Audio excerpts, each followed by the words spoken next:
Well, welcome to Did She Really Say That? A podcast that says, you know what? It's time to change the conversation for us women. Sometimes our business looks vastly different than what we're told it should look like. And y'all know how I am about y'all, about the word should. We should really stop shoulding all over the place. So I am here because we're going to have a fun conversation around what advice you might want to be considering as you open your business, some of the mindfulness and mindset that isn't often addressed as a female business owner. And so I'm super excited for this conversation with Dr. Jackie Cawley because this is about you. And I really want you to listen in, ladies. If you don't know me, I'm your host, Katrina van Oudheusden, and I'm super excited to bring to you Dr. Jackie. She is an osteopathic, did I say that right? Yeah, osteopathic. Osteopathic family physician, author, healthcare executive, and thought leader in personal and professional transformation. With over 30 years of experience, she has led transformative change in a variety of healthcare, super important, I just said healthcare organizations, developing numerous leadership programs, which is desperately needed, and has mentored hundreds of individuals in achieving their fullest potential. That is something often, ladies, we are all looking at. What is our true authentic self? So, as the founder and executive chief officer of the Deline, did I say that correctly too? Fine. Yep. All right, Perfect. Deline Institution for Growth and Wellness, Dr. Calloway is dedicated to helping people live with purpose and confidence. Ladies, we want to listen up. So, Dr. Jackie, thank you so much for joining us here in today's episode of Did She Really Say That? It's an honor to have you here. Well, thank you, Katrina. I'm really excited to be here today. I love what you're doing with the podcast and your work.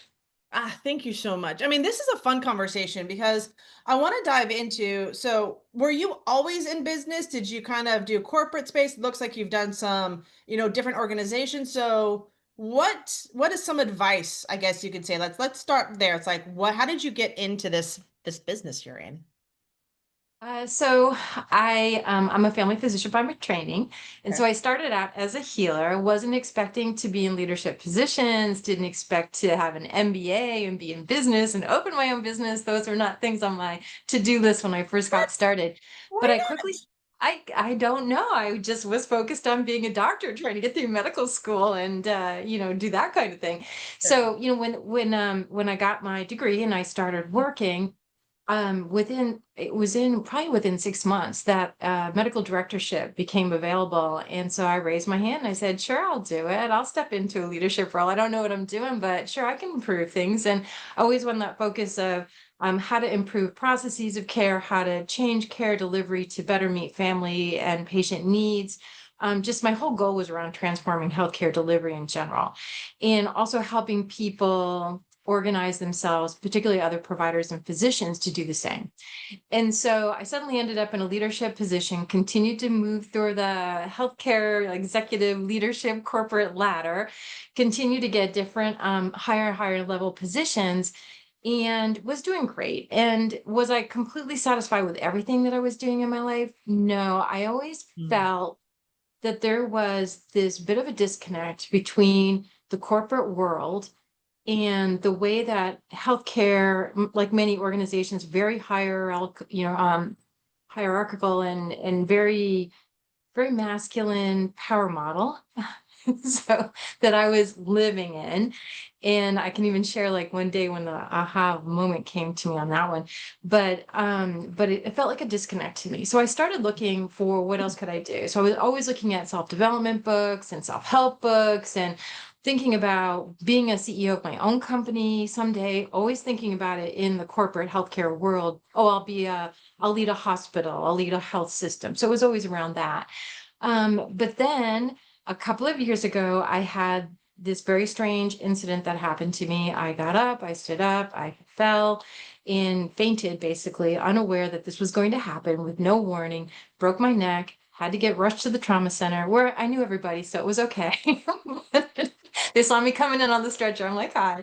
So I knew I was in good hands, but I ended up with two surgeries, 4 or 5 days in the hospital, 6 weeks out of work, rods in my neck, a lot of hardware. And so it took a while for me to recover. And during that recovery process, what I really learned was what was most important to me and most essential to me going forward. And I think that helped me to truly find my voice and understand what it is that I wanted for the future. And I knew it wasn't going to stay in corporate healthcare and do the same old for the rest of my life. And so I was kind of planning my out strategy for an early retirement so that I could write a book, which I'd always wanted to do. But this incident gave me a whole lot more focus on a book, which came, which I was able to publish this last year. And it helped me come up with sort of a construct that I could use for myself as far as personal growth and moving past this incident to where I wanted to be as my genuine, authentic person, using my voice and speaking about what was really important to me and sharing that with others and trying to help others do the same. And so get back to work 2 months later, my boss calls me into her office and eliminates my position. So now I'm on the fast track of moving in. And I mean, yeah, I probably manifested it. I do understand that. It's all good. But it did allow me to move a little bit more quickly towards opening my business and getting a sense of what I wanted to do next and to write that book and get it published. And so that's how it all got started. And there was so much I didn't know about owning and operating your own business when I got started. So it's been a huge learning opportunity for me over this past year, I a love year that. and a So I half. want to, Yeah. yeah. So before we dive into that, and I think this is going to be a really, like, I know it's a valuable conversation.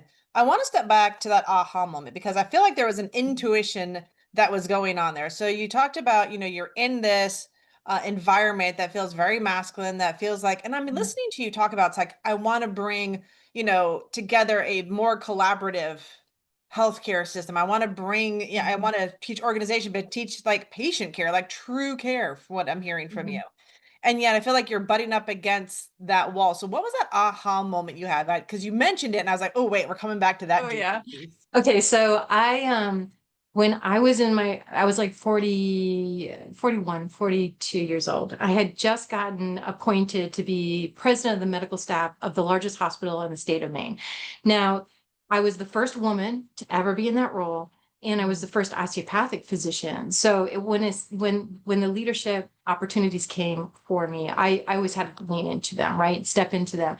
So this was a beautiful summer day. I was chairing the meeting for the medical staff that day. I had on this beautiful flowy lavender gown, not gown. I mean, it was a dress, but it was kind of a long dress, a maxi dress. And it was just really flowy and really pretty. And I felt on top of the world. And I remember pulling up to the hospital. I got out of my car. I had this sense of power that just surged through my whole being. And I was like, I am ready for this meeting. I am psyched for today. This is a great world. I'm so excited to go in there and do what I do well, which is I facilitate groups. I bring people together. I can get people to consensus. And so I was really excited. I walk into the boardroom, big boardroom, corporate looking thing. I go to sit at the top of the table. The president of the hospital comes into the room, senior executive, and looks at me and he's like, "Oh, that's an interesting outfit today." And then and I was like, all of a sudden, this sense of power that I had walking in and feeling so me and so ready for this meeting just came crumbling down.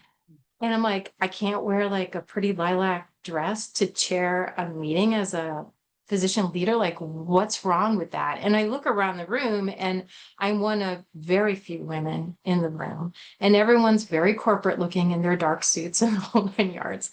And I can tell you, and so the meeting went fine. Everything went fine. The work got done. I did a good job at facilitating the meeting. All the goals were met. But I remember walking out of that meeting feeling like my power had gotten stripped away from me. mm, And after that, I started thinking about my clothes like I was wearing armor or an outfit to work every day. Started wearing the dark suits and the power suits and the whole 9 yards. And I never wore another dress like that to those meetings again because I felt like, oh, I can't do that. I can't be successful in this man's world unless I suit up and look like everybody else. They're not going to take me seriously. And that was a very, like, looking back on that, I'm really sad. I wish I had said to myself, you go, girl, you rock that outfit and like you feel good about it. But I let society or I let the culture of that organization strip that powerful moment away from me, which is sad.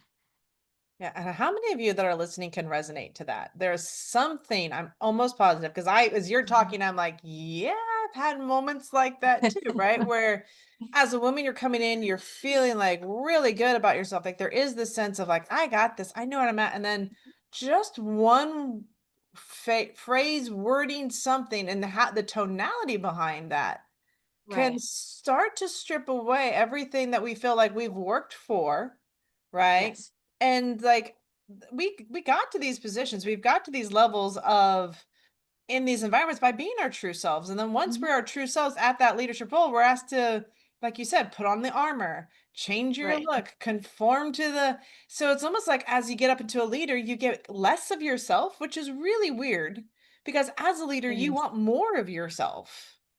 Right. It's almost a contradiction in that way. And I think what I would do is I would go back and work with my team. And, I would be with my teams and those that I was overseeing, and I'd do the things that I'd want to with that group. But if I was going to manage up and I had to go to a board meeting or present to the senior executives, I had to play that game. I felt Mm, like I had to play that game. And looking back now, I recognize that it was because I let self-doubt and I let that condescending paternalistic kind of person take over, and I just gave away my power.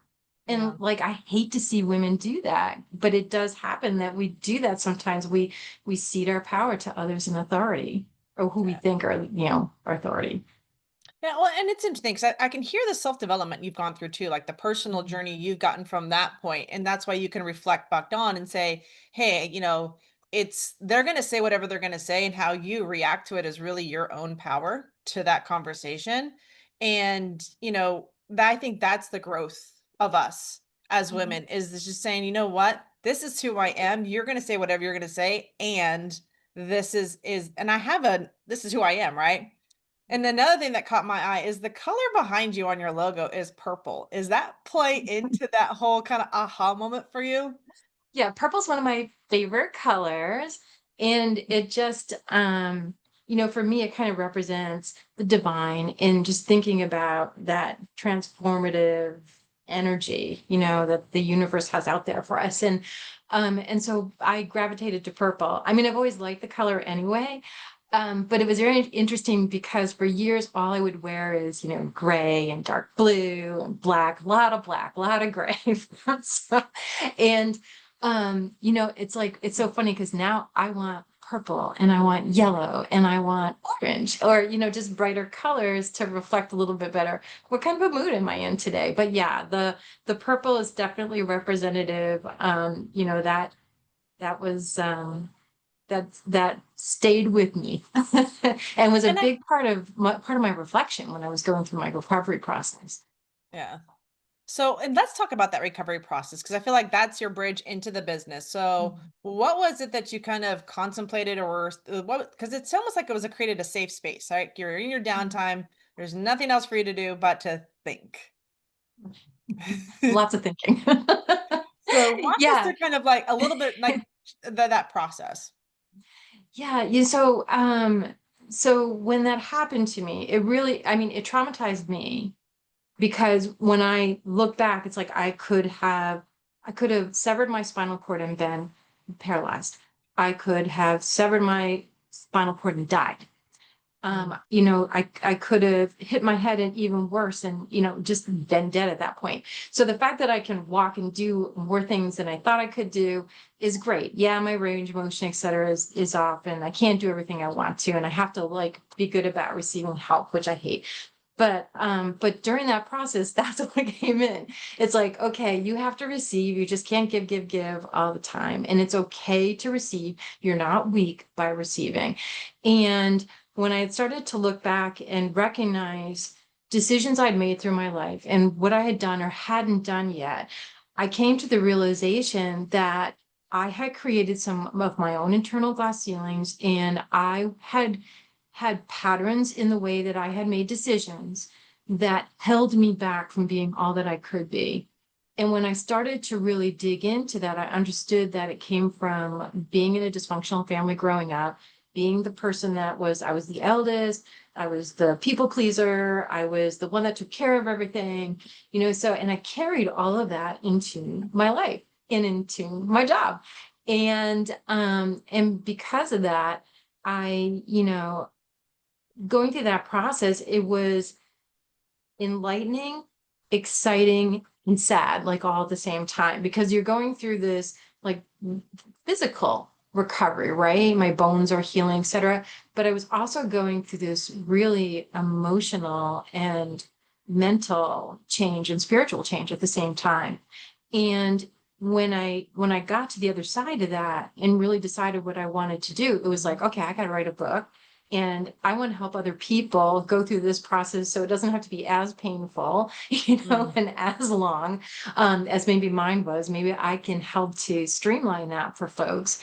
And I think what one of the things that I really took away is that when you're going through a trauma, like whatever your trauma happens to be, it's not always just the physical, it's the mental and emotional and spiritual aspects of it. And you have to pay attention to all of those. And so that's where I came up with my idea for the book, because it, like, as I went through that process, I was thinking, what do I do to help other people, in this way?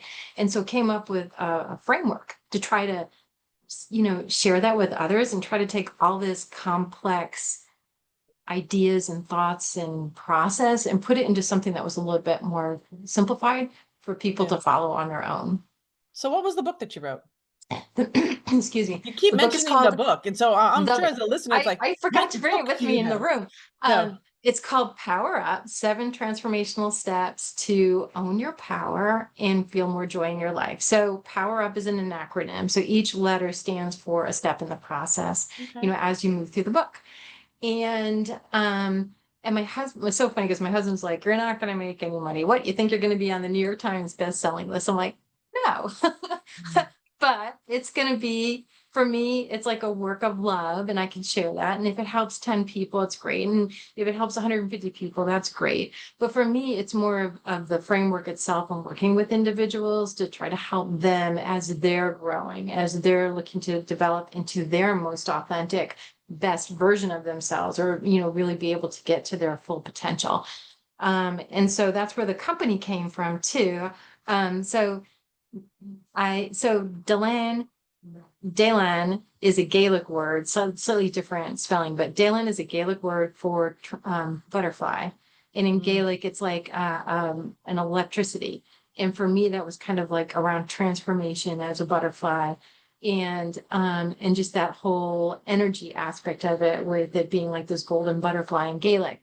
And then Daleen is a name which means free spirit. So for me, when I put those two concepts together of transformational growth and being a free spirit, and thinking about getting to who you truly are, like inside authentically, for me, all of that sort of came together, and that's how I ended up with that name. And I was also afraid to put my own name out there initially. Well, and I think that's beautiful too. So because I think sometimes we're in the world of business and we get a lot of marketing, recommendations and everyone says use your name. But I think there's a beauty in having a brand that is bigger than you. And that's what Deline sounds like to me. Is it's not just you, it's a transformation for everyone you work with, everyone they work with. It's that ripple effect. It's that butterfly effect, really. Like flap the wing, create that flutter in the world and see how that spreads out. So I think in respect, I love that you actually put the intention that it was meaningful to you for what you're creating. Otherwise it becomes kind of like your ego with the name.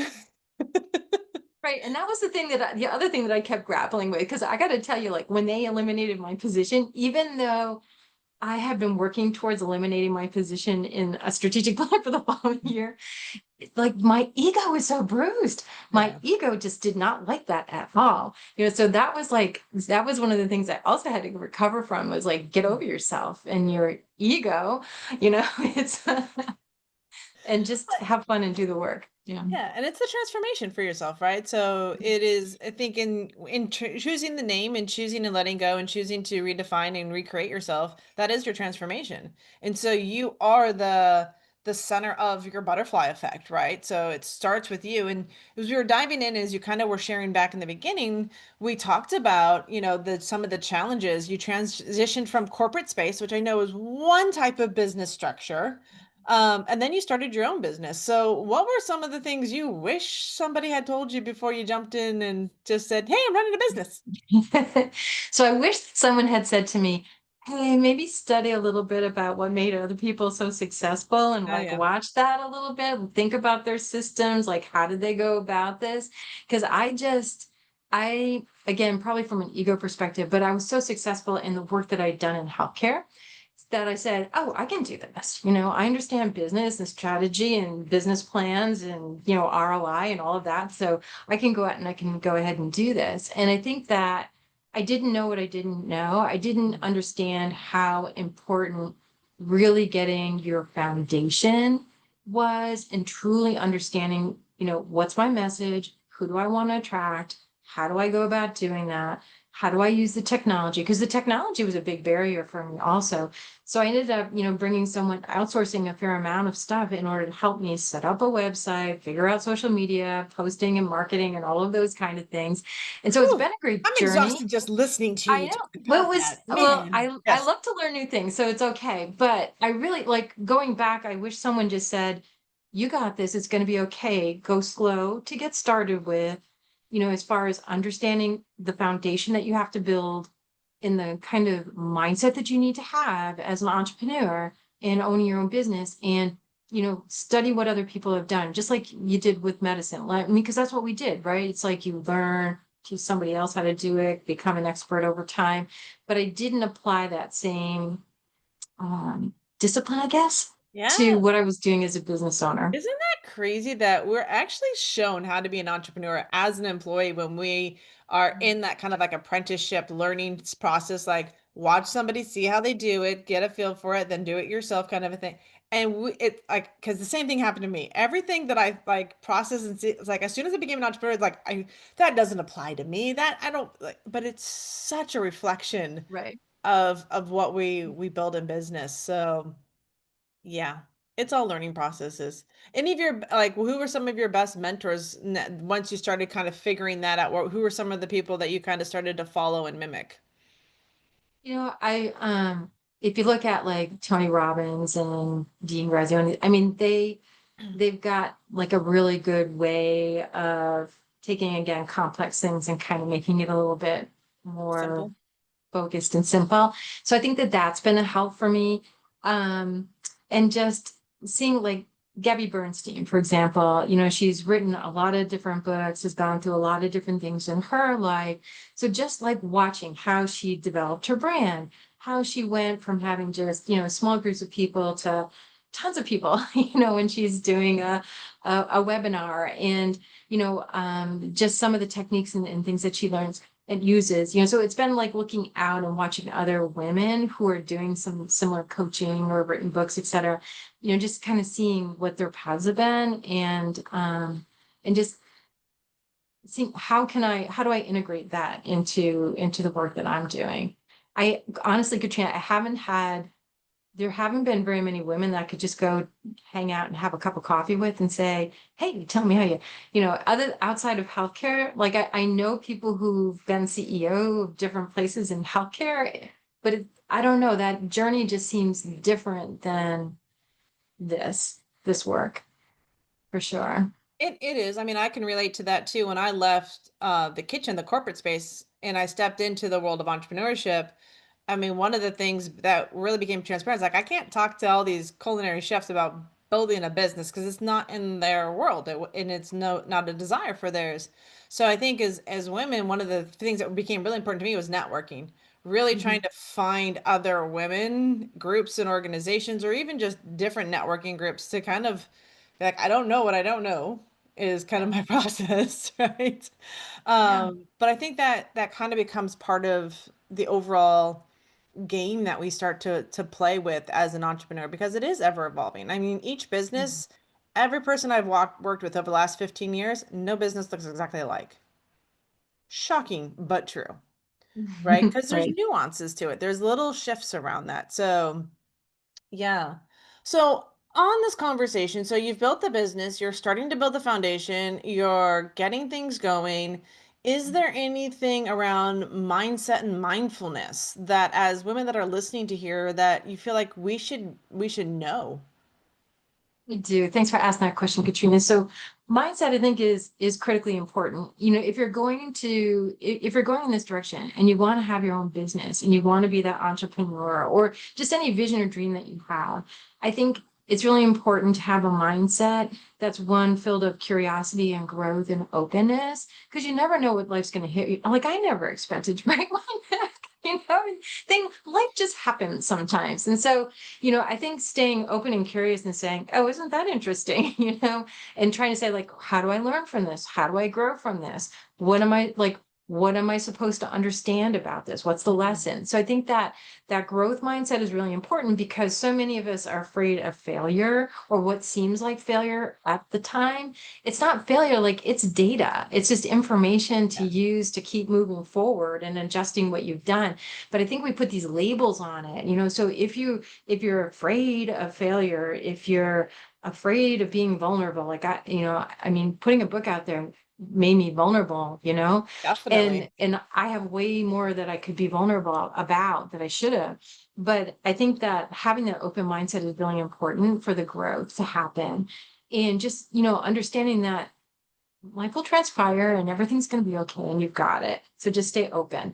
And I think from a mindfulness perspective, I think a lot of women do not spend enough time on self-care. I know that that was true for me, especially when I had like two small children or even teenagers. And like even now, like my kids are 30 and 27. And I just, I'm still I'm still very much a mom. You just always kind And of you have to be never there. stop being a It mom. I never mean, stops. heck, No. yeah, I'm still a 16-year-old child to my mom. I've never grown up in her eyes, so I'm Yeah. okay with that. You- so I think that self-care is a place that we don't spend a lot of time on. And considering mindfulness not just as like a nice thing to do, like go do yoga isn't that a nice thing to do for my mind and body. It's not that. It's I think it's really about being present and in the moment, in inside, like grounding with yourself and staying true to yourself and listening to the inner wisdom that's inside of us, and just being present and in that moment space, because to me that is such a huge amount of self, like what constitutes wellness and self-care is really allowing yourself to be quiet, especially today with everything. I mean, like we're always connected to our devices and it's just noise coming in 24/7 and you can't even believe half of it anymore with AI. Ooh, So it's like so important to like break away from that and just, whether it's being in nature or taking a few deep breaths, being present and being grounded and just being in your body and allowing yourself to quiet down so you can listen to what's most important, inside. yeah. And I think when you talk mindfulness or you talk about even self-care as women, it feels like it's like, oh, I go get my hair done. I'm gonna go get my nails done. It's like it's Oh, still, mindfulness. yeah, right. Oops, in 5 minutes of mindfulness, we're good to go, right? And it feels so rushed, but I like what you said, it's about getting present. Mhm, It's being right here in this moment, right here in this conversation, mhm, and not worried about everything else that's going on around you. And because there's something, even for our listeners right now, there's something they're getting from this conversation. And, whether unconsciously you're picking it up or consciously you're picking it up, there is something that Dr. Jackie is saying that you needed to hear, hence why you're listening to this particular episode, because there's a peace when talking to Dr. Jackie, right? And you can feel it. I can feel it. I'm just sitting across from her and I know we're on camera, but she just radiates this really calmness around her. And I think that's when you look at, what does it look like to be a woman in business, but has a calmness around what's mhm. all going on and a sense of peace around what you're creating, right? And I think that's where all of us want to go as women, right? In so many ways. So where do you draw in terms of that and just life around you? Where do you draw your Mhm. inspiration from? What kind of, I mean, you're working with clients, you're building a business. Where do you get your inspiration from? So, one of the ways that I practice mindfulness is walking. It's movement. So I love Okay. yoga, and you'll do that a few times a week. But being every day I'm out, I get out in nature and just looking at the world around me and allowing myself to almost become like meditating while I'm moving and just being in nature and just being open. And all of a sudden, like things will just pop into my mind. Oh, I should try this. Oh, wouldn't this be a cool topic to write on? What have you? So that's one place that I draw my inspiration from. The other place that I draw my inspiration from is interacting with other people. Mm. So I had an event in for summer solstice, and I had a little over 20 people there. It's the sitting and being with others and holding space for them as they're moving through whatever work or development they're doing. And I learn so much. I'm there as the teacher, but I learn so much by interacting with other people and listening to their stories and listening to, you know, what they want to do with their lives, et cetera, or where they're getting stuck. And that I always walk away with like six other things I want to do after I have those interactions with people, because I really do find that it inspires me listening to their stories and seeing them overcome obstacles or seeing the vision in their eyes and where they want to go and saying, oh my gosh, yeah, I got to help that person. And what else can I do? So those are the two places I think that I most draw my inspiration from. Working with other people. I'm kind of naturally an extrovert, so I love that. But then having that quiet space with nature and just allowing things to come to me. So you've mentioned so far listeners in the audience in here, she said some really great things so far. And did she really say that? Because she's probably pushed a lot of your beliefs and challenged them in a lot of way. So what is it that if someone wanted to work with you, what does that look like? What is it? You talked about events, you've talked about coaching. So what is or who is your ideal individual that your company you like to work with? So the ideal client for me is someone who is, midlife, has desires or things that they want to achieve, but have never really felt like it's the time or the opportunity, that they're feeling kind of stuck. So, and the stuck might be they're just feeling stuck, or sometimes it could be life's places you in interesting places, like your job gets eliminated or what have you, get divorced, you have to move, whatever. But these transitional times come up where you're either feeling stuck or you're kind of in this transition and you need to move forward. So what I like to do is help people rediscover what's most essential or important to them. So spending some time with them to really get them clear on their values and what they're passionate about, and help them to figure out where they want to go moving forward, as far as any dreams or aspirations that they have for the future, for their future self. And then helping them to identify where they are now, where they want to go, and build a roadmap to help them get to that other spot place. Hmm. And help them also uncover, just like I did, as I was going through my healing, I uncovered some of the reasons that I didn't achieve some of the things I wanted to. And it was because I was in these old patterns. And so once I understood what those patterns were, and I brought that level of self-awareness up, I could do something about it. So that's what I like to do with people as well, is help them become more self-aware of So where they may important. be getting in their own way and what patterns they have or narratives that they've told themselves and experienced the world with, and then help them reframe that so that they can talk to themselves in a different way and be able to see those possibilities moving forward and be able to, manifest what it is that they want for their future self. And being there to, like, I don't see, so there's two things. I think one of the things that's different about me, Katrina, is like I'm a doctor, so there's the neurocognitive science behind this. And there's, all of that body of work. And then I'm also a person who's kind of gone through this, so I understand emotionally kind of what that whole process is like. And so I think of myself more as a guide that, like, I don't, No, I coach and like it's like, come this. on, let's go, let's win, versus for me as a healer, I feel like I'm more like a guide or a facilitator, because the work is done by the individual. Like I Yeah. can't do the work for somebody else, right? They have to do the work, but being able to be there with them and walk with them when they're going through this, just like with healing, with diagnosing cancer with somebody or heart disease or whatever it happens to be, or it could just be a cold. But being able to be there with that person, I feel like I do the same thing in this line of business. It's just in a slightly different way, but Yeah. being that guide. I like that language you're using because there is that sense of a healer. There is that sense of that guide. And I think with what you've created as your business, that really makes a lot of it aligns really well. Like it makes sense in that kind of ways how you describe yourself. Because, we could say, yeah, you're a leader and teacher, but I feel like those words don't quite fit for who you are because, like you said, they have to do the work. We all have to do the work ourselves. Like there's Right. no magic pill to, for No. for this, right? It is a personal transformation. It is that butterfly. It is, the catalyst of moving from who you know yourself to be into your true authentic self.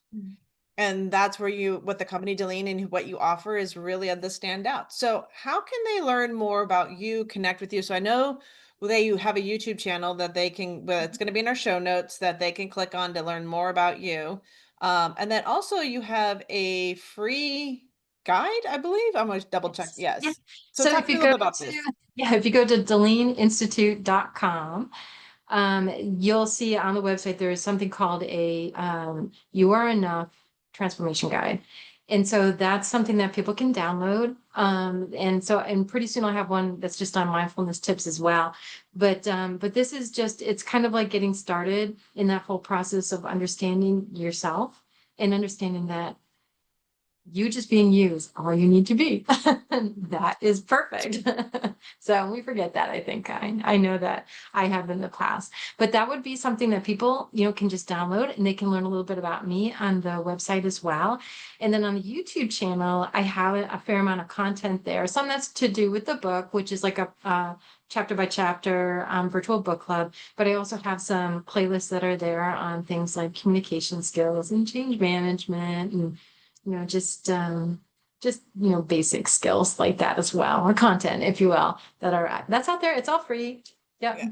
Dr. Jack, you just lit Um, up. You're like, there's all this awesome stuff over there on my YouTube channel. Like, please go feel free to check out. And so, yeah. for those listeners that are not watching us here on the video, when you see someone light up on a podcast about their content, there's something beautiful that they've done. And it has been a work of art for them and from their hearts to put that up there. So, definitely in the show links down below, everywhere you're watching this, there's going to be her website, there's going to be her YouTube channel, direct links to You Are Enough so that you can just take advantage of that because this is your opportunity inside of Did She Really Say That? To understand that women are redefining the world of business and shifting and really wanting to help guide that transformational profit process. And not only that, Dr. Jackie's like, get to know yourself, right? You're going to be into the world of change. You're probably stuck in transition. Dr. Jackie's somebody that's like, yeah, let's walk you through that, right? Let me guide you through this process. Let's get clear on who you are and what the next part of your journey is going to look like. So yeah, this has been a beautiful conversation. I mean, everything that you've shared from just the design of your brand, the business, your aha moments, they all created this moment right here within this episode. So, Dr. Jackie, thank you so much for being a guest and being on here. Is there any last words of wisdom that you'd like to share with our audience before we wrap up? Well, I just want to say thank you, Katrina. This was really fun. I love this session. It was great for me, as well. Just for people to don't hold back. Mm. Just be bold, be you, and do great things because the world needs you. I Um, love it. All right, all you did she really say that listeners out there, you know that this is your opportunity to give a rating, support Dr. Jackie, share this out, listen, share with your girlfriends, somebody out there that needs to hear this. And this is how we support each other and create a beautiful world of collaboration as we grow together, work together. And Dr. Jackie, thank you so much for being on this episode with us. Thank you.